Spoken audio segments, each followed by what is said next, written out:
I'm curious for you, how do people that are listening to this right now that want something from life, but their body is reacting in certain ways and they're struggling to identify, is this coming from a wound? Is this coming from my truth?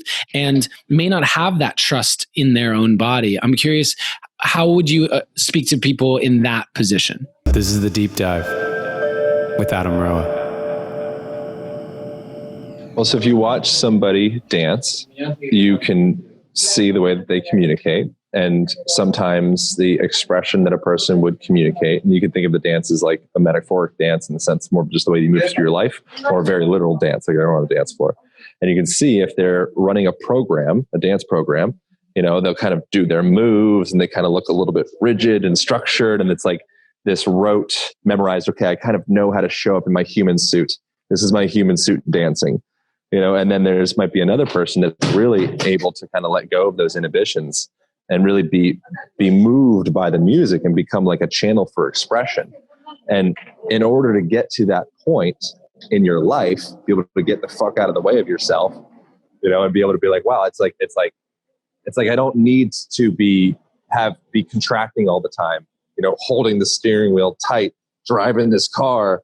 Like there is the potential of getting to a point in the way that you navigate your life that you're like, oh, I can exhale, which I'm working on this. I by no means any like guru-dom of figuring this out, but I think there's something to this where you can have that exhalation, which if you're able to have a full exhalation coming more granularly of like, physiologically tools that you can do, focus on your exhalation is going to be a great way to start to down-regulate and calm the nervous system.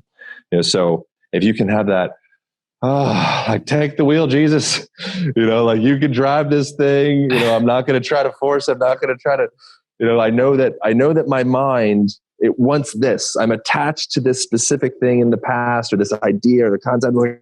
I'm fighting everything to make that thing happen, that story happen. And then there's that other place that a person can be where it's like, I trust that I'm here for a reason. And I trust that everything's being presented exactly as it's supposed to be. And I trust that trauma that I had, perhaps the trauma that I have around that is more my story of that experience. And the reason that it is traumatic is because it was too much information for me to process. I couldn't understand it. Didn't make sense. If I can come to that point where I'm like,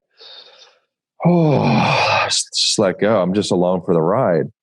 And it's like, okay, like, that thing because that happened, that turned me to go to this school or caused me to meet this person. And if I hadn't done that, like I wouldn't have ever done that. And now I wouldn't be here. And I love myself. And oh my God, I have so much gratitude for what previously I stored as this trauma. And then all of a sudden I can get to that place where I can let go and be like, okay, cool. I don't feel like a victim. So within that, coming back to more the realm of like, where I dig into is like, you can feel physically held trauma in the body. Trauma is a big charged word that can mean a lot of different things to a lot of different people. I can feel contraction in the body, and anybody can. If you put your hands on somebody's rib cage and you say, take a breath, or you kind of palpate and push around a little bit, pushing their hips, pushing, their organs or their neck, their traps, their jaw. If those muscles are going and clenched down, contracted, their nervous system is bracing for something. They're bracing for impact. And so you can start to tap into the way that a person perceives their reality and their thought world and their emotional world by accessing the physical. And you can access the physical by accessing the mental emotional. Maybe that's you do some kind of art therapy and you paint. Maybe you were sad about a girl and you wrote a song and you expressed out and you allowed yourself to kind of, step aside and be a medium to express out you allowed yourself to emote through music. Maybe you emoted through dance. Maybe you emoted through whatever. It doesn't matter. Mm-hmm. It's like playing an instrument. There's different wind instruments. There's flutes and didgeridoos and all the different things. But ultimately, it's just air moving down a pipe. And it doesn't matter how the sound comes out. It just matters that you allow that air to move down the pipe. And culturally, we kind of live in a world where we build up that air, and it compresses more, and it compresses more, and it compresses more. And then we feel ashamed about the compression that we carry around. And then we get bound up in knots, and we're in this double bind situation. And then eventually you snap.